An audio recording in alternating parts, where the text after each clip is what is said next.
just like their homes. Around 2 million people live in Afar. Most are nomads, some of the last ones on Earth, and pastoralists. They often live from their goats, camels, and from trading salt. Afar does have towns and cities, but most of the people that live in the towns are from people from neighboring areas, basically, that they come there to work and run hotels and restaurants. I mean, there are some Afar people that do that as well, but the majority are actually living in the countryside, living a traditional lifestyle. And they have, their own language, which is different from other parts of Ethiopia, and they have their own dress. They dress more kind of similar to people from Arabia. During his travel to the fissure, Vali met some locals and had the opportunity to see how they live.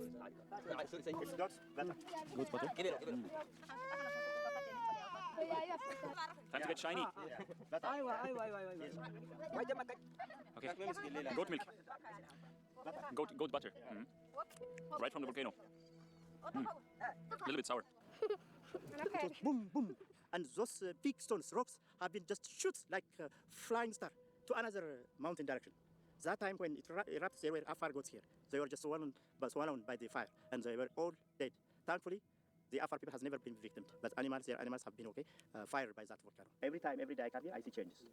So, sooner or later, I will expect even a big explosion around here. And sometimes even there is earth movement here. The Afar people are facing a number of challenges, including recurring droughts, disease outbreaks, and conflicts. There's also a chronic water shortage. So Afar people use the volcanic activity to their advantage. So in many parts of the rift, especially around the Bahu, there's no sort of permanent water sources like rivers or lakes. But there is quite pure water that's produced from the hydrothermal system. So what people do is they deliberately find kind of hot vents and fumaroles where there's water vapor being emitted from some of the fractures.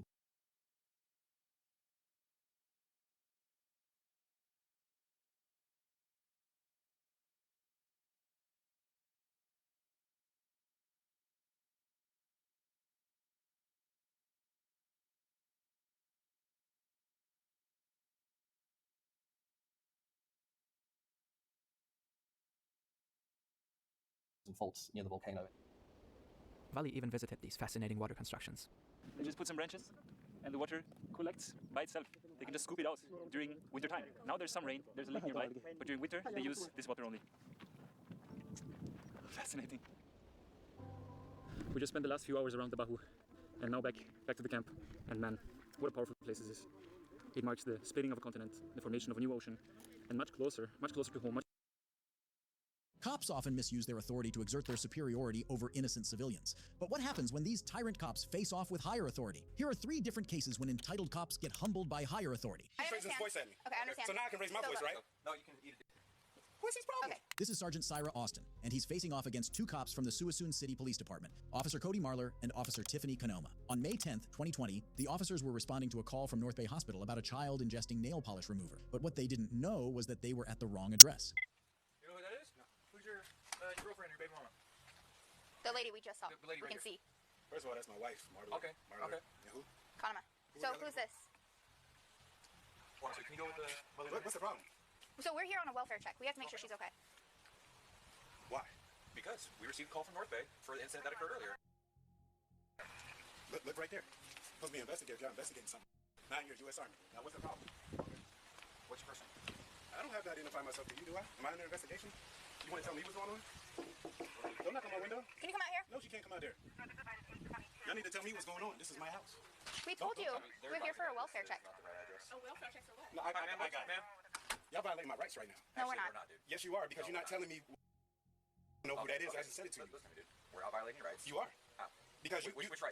Which civil right are we violating? Why are you raising your We're voice? not violating Why is he anything. raising his voice? Okay. Why is he raising So his voice? we are here on you a threatening welfare me? check. I can go inside my We house. are here on a welfare check. I don't know what that means. Stop talking. Let me talk. I don't have to Over a stop talking. child that Okay. ingested. Right? I don't like him. A He's person raising his voice at me right now. Or nail polish.